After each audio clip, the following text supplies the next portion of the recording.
กับสบายดีและสวัสดีปะลุงเอฟซีมัดสุกูสุกคนพี่น้องพ่อก็อึ้งมานี่อยู่แกงกระเบาเลยพี่น้องมาบ้านพ่อเฒ่าเป็นทีเรียบร้อยแล้วพี่น้องจากของกินมาเนาะพี่น้องมาวันกับค่ำพอดีพี่น้องกับค่ำพี่น้องทางท่านนี่เนี่ยพี่น้องก็จนลืมมันสิ้นเลยพี่น้องมันนี่กับวันพระใหญ่เนาะอึ้งกับบริขึ้นไปใส่บาตรกับสีมาใส่บาตรให้ย่าก่อนกับสีใส่อยู่นี่แล้วเนาะพี่น้องกับเนื่องจากว่าบางเทื่อกับเมื่อใดยากทางครอบครัวกับบริขึ้นไปเด้อพี่น้องเนี่ยบางเทื่อเขาก็ถ้าเขาอยู่ยากเขาขึ้นไปเขาก็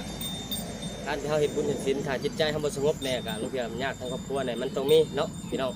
แต่ละคนมันบ่ได้สบายคู่มือตลอดไปบางเทื่อก็ถ้าอยู่ยากในครอบครัวเนี่ยหรือว่าท่านนี่เนี่ยก็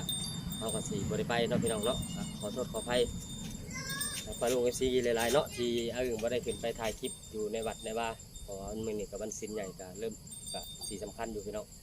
โอเคพี่น้องเรื่องบุญเรื่องศีลผู้ใดทำกับผู้นั้นได้เนาะผู้ใดเฮ็ดกับผู้นั้นได้พี่น้องส่วนอื่นเองกับสิเฮ็ดให้แม่อยู่นี่เนาะพี่น้องก็แล้วแต่เนาะพี่น้องอื่นบ่อยากเวียกอย่างงานอื่นก็ต้องขึ้นไปใส่อยู่วัดอยู่ว่าเพื่อเนาะพี่น้องแต่เมื่ออื่นบ่ได้ขึ้นไปก็สิใส่ให้แม่ตลอดทุกศีลนั่นแหละพี่น้องตะแรงมากกับจอนเพื่อก็สิคือยิบขันหมักเบ้งบ่หรือว่าป้าเพื่อก็ต้องได้มาแหละทุกศีลเนาะพี่น้องโอเคตอนนี้เราก็สิทั้งใส่บาตรให้แม่น้ำกับแม่แล้วก็จูดธูปบอกแม่แน่เพราะว่าตอนเมื่อเขาก็ได้บอกแม่เด็กพี่น้องตอนมาเขาก็ต้องได้บอกคล้ายๆคือว่าไปมาลาครอบไปแหละพี่น้องเนาะคนก็ต้องอยากรู้ว่ามาหรือยังเนาะพี่น้องเมื่อคืนนี่ก็มาคำเนี่ยก็เลยบริจุดธูปบอกแม่เนาะพี่น้องมีน้ำพี่น้องน้ำแก้วหนึ่งจุดธูปคนนี้มันกระจัดขึ้นภาพแล้วก็ไทยมาคือเรียบร้อยนะส่วนจอนเป็นไปร้านค้าได้พี่น้องเลยเป็นไปซื้อแผบมาซักเครื่องเลยพี่น้องส่วนเด็กกับผู้ละพักกันยางเลาะลิ้นแถวเพื่อนสังลีส่วนลุงย่อมเหมือนจักไปทางนั้นจะเลาะกันร้านไปเลยครับ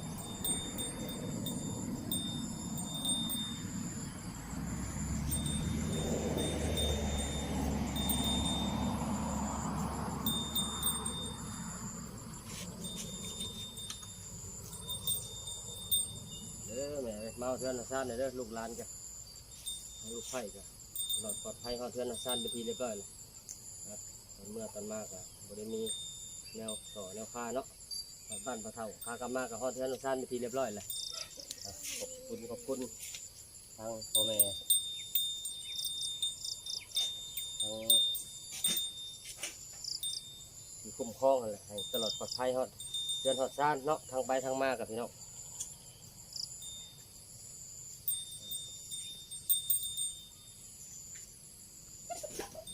ทูบบอกแม่เนี่ยพี่น้องอีกอย่างกับมันนี่มือมันชิ้นใหญ่เนี่ยพี่น้อง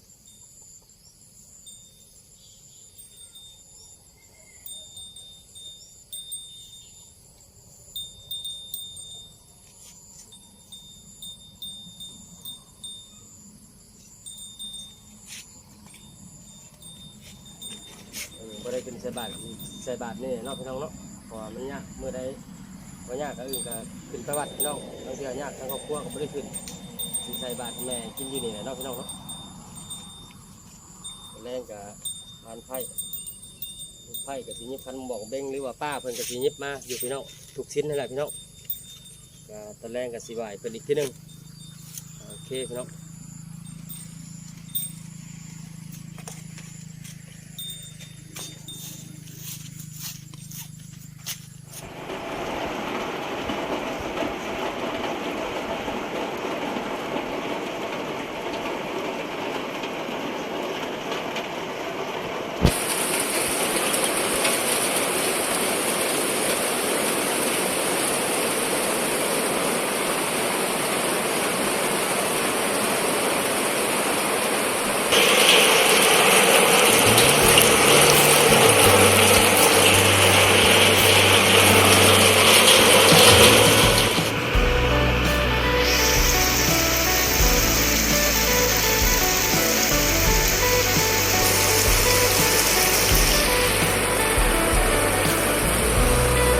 โอเคเนาะพี่น้องหลังจาก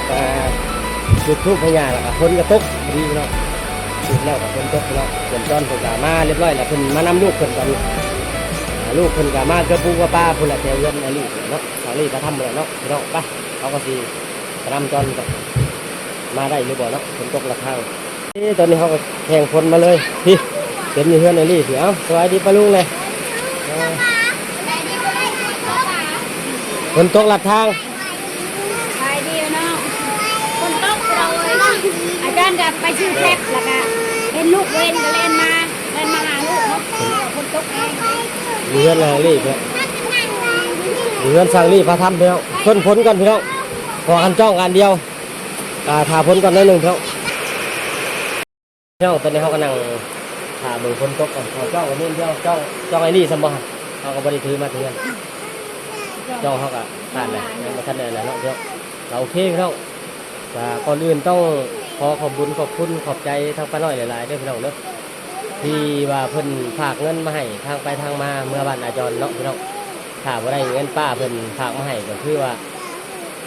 อาจรคือสิบ่ได้เมื่อบ้านนะพี่น้องแต่ยังโชคดีอยู่พอมาแล้วก็ฝนตกเลยบ่ได้ก็คือสิขึ้นภูบ่ได้ลงภูแล้ว โอ้ยมาบ่ได้ค่ะ มาบ่ได้เลยคือสิอยู่พุ่นแหละยันสิ้นเดือนเลยแหละประมาณที่30ที่1ที่2หมดแล้วเป็นกลัวพายุสิหมดแล้วพี่น้องเป็นว่าพายุเข้าเนาะขอขอบใจทั้งเงินน้อยอีกทีหนึ่งเนาะพี่น้องเด้อที่ให้พาลุพาล่างแหละทั้งไปทั้งกลับเนาะพี่น้องกับตอนทั้งเมื่อกะทอดพิธีเรียบร้อยตลอดปลอดภัยเนาะพามากะตลอดปลอดภัยทอดพิธีเรียบร้อยเลยพี่น้องถ้าบ่ได้เงินเรื่อยเพิ่นฝากมาให้ค่าทางไปทางมาก็คือสิบ่ได้มีโอกาสเมื่อเยี่ยมยามบ่เฒ่าเลยพี่น้องอาจสิกู้ว่าได้4 ปีตามที่จอนเพิ่นเว้าครับถึงแต่แจ็คยังน้อยๆพุ่นแหละในรูปในคลิปอื่นที่ถ่ายมีอยู่เนาะพี่น้องอาจสิลื่นใบเพิ่นอยู่หน่อยหนึงพี่น้องลูกกัน4 คนแหละบางคนว่า6บางคนว่า6 ปีก็มีพี่น้องเกือบ6 ปีที่เป็นเมื่อเพราะว่าเท่าแจ็คแต่น้อยๆเนาะเริ่มย่างก็12 ปีตอนนี้แจ็คก็9 ปี10 ปีอะไรอีกเดือน12 10 ปีเลยพี่น้องจะลืมพุ่นแหละพี่น้องไปขอขอบใจทำป้าน้อยหลายๆขอบใจแล้วขอบใจอีกเนาะพี่น้องขอให้ป้าน้อยจงมีแต่สุขภาพเข้มแข็งร่ำรวยเงินทองเด้อไว้หน่อยปรารถนาสิ่งใดให้ได้สิ่งนั้นสมความมุ่งมั่นปรารถนาร่ำรวยแล้วร่ำรวยอีกเนาะพี่น้องเนาะขอบใจป้าน้อยละลายเด้อป้าเด้อมื้อนี้ก็คือว่ามาหอดมาถึงเด้อแต่ว่านี่เนาะพี่น้องเนาะแล้วก็ขอบใจป้าน้อยละลายป้าเอ้ยให้ป้าสุขภาพเข้มแข็งขอให้ป้ารวยเงินทองหลายๆเด้อป้าเด้อให้ตลอดปลอดภัยเด้อป้าเด้อให้ป้าได้2 เท่า3 4 เท่าก็เลยป้าเอ้ยอาจารย์ก็ดีใจหลายพี่น้อยเพราะว่ามันดนแล้วเนาะบ่ได้เมื่อแล้วก็ได้เมื่อหอดกระเทิงก็ดีใจก็เมื่อหอดกระเทิงกับเมื่อได้เมื่อเงินป้าเนาะป้าฝากเงินมาให้เนาะป้าเนาะก็ขอบคุณป้าหลายๆเด้อป้าเด้อดีใจหลาย ขอให้ป้าจงสุขภาพเข้มแข็งเด้อป้าเด้ออย่าเจ็บอย่าไข้อย่าจนร่ำรวยแต่เงินทองป้าให้ร่ำรวยเงินทองอะไรหลายๆ ปรารถนาสิ่งใดให้ได้สิ่งนั้นเนาะหน้าที่การงานก็ให้ไปด้วยดี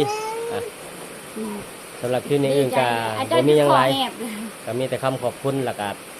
ที่ขาดบ่ได้ก็คือพี่น้อง FC ทุกคนพี่น้องที่เข้ามาติดตามรับชมอื่นเนาะแต่ละคลิปเนาะตั้งแต่เมื่อบ้านแล้วก็มาบ้านกับเมื่อบ้านมาบ้านเนาะบ้านแม่เฒ่าแล้วก็บ้านอื่นเนาะพี่น้องเนาะก็เพิ่นก็ติดตามคลิปอื่นตลอดเนาะเฉพาะพี่น้อง FC ก็ทุกคนนั่นแหละพี่น้องที่เข้ามาติดตามเนาะก็อื่นก็ขออนุญาตที่บ่ได้เอ่ยชื่อมัดเพราะว่าหลายอยู่พี่น้อง FC ก็ล้วนแล้วแต่เป็นกำลังใจอื่นตลอดพี่น้องเพราะว่าทุกสิ่งอย่างก็ล้วนแล้วแต่พี่น้อง FC ทั้งนั้นได้มาจากพี่น้อง FC ทุกคนเนาะพี่น้องเนาะก็อื่นก็ขอโทษขออภัยที่บ่ได้เอ่ยชื่อเสียงเรียงนามเด้อก็อยู่ในใจอื่นเสมอพี่น้องเฉพาะพี่น้อง FC ก็เนาะก็สำหรับคลิปนี้อื่นแฟมิลี่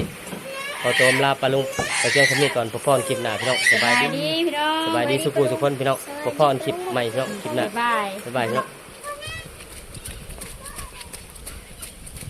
แลน